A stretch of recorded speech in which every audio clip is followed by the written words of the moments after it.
You can present Keynote files from your Mac on the TRUTOUCH display much as you would a PowerPoint in Windows, with a couple of minor differences. First, call up the Keynote file that you'd like to present. Then, press play. Now, you can advance the slides by tapping or swiping the screen from right to left.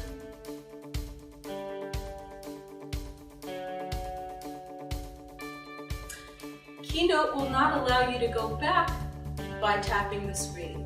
So to go backwards, you can use the arrow keys on your computer or on the TRUTOUCH remote control.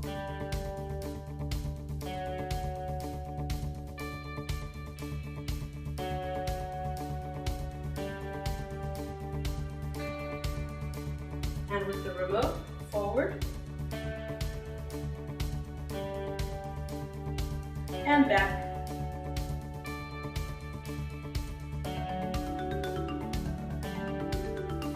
And that's how to present Keynote slides on the TRUTOUCH.